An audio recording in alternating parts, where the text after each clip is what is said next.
Tsietsi Moshinini. I'm named after struggle icons that led the June 16 march, but we're not anyway related. We just share a similar surname. I grew up in Forgeville. I attend to the Kitso Comprehensive High School, and I'm doing grade 11 currently.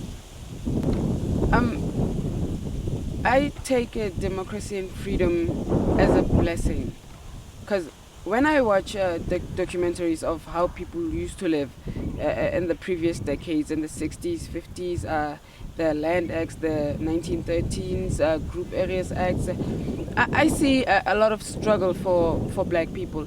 And I see a lot of struggle for even people of all races, that they can't actually interact with each other because there are certain barriers created by the government that bars them from like interacting with each other at the level they want to interact. I've learned that history is important.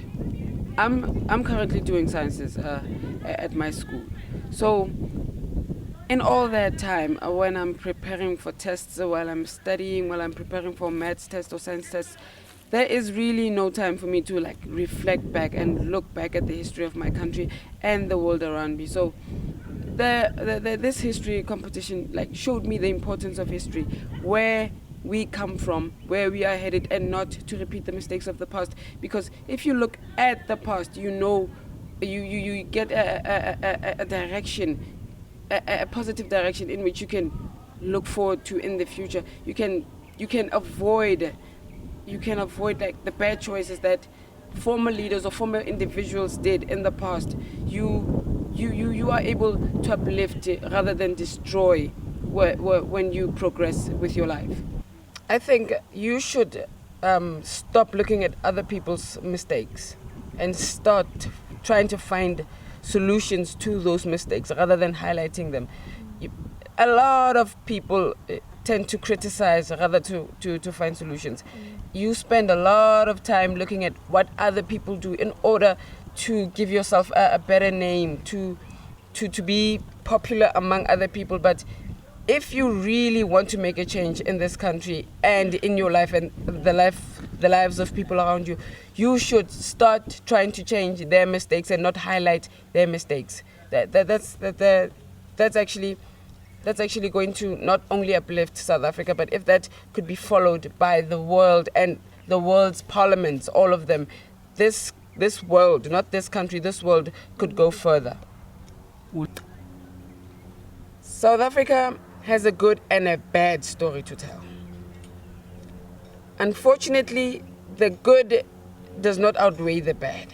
There are many bad things happening in this country, and I don't like highlighting negative things, but you can't hide them.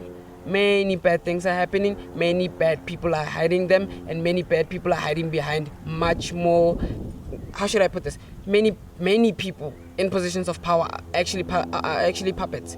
They're controlled by other people. So this country, in a way, could be controlled by people we don't know, we never elected, we will never meet.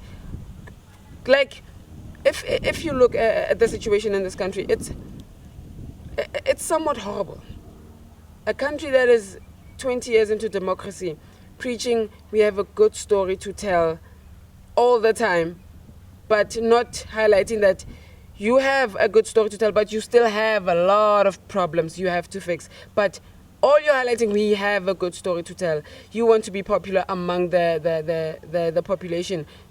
Solve the problems and then find that great story to tell. Don't tell a good story. Tell a great story that will be remembered by generations and will not be criticized.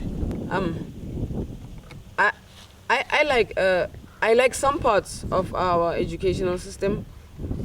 Even in my presentation, I'm writing about the key achievements in the educational system since the advent of democracy in 1994. But you have to also look at the negative things.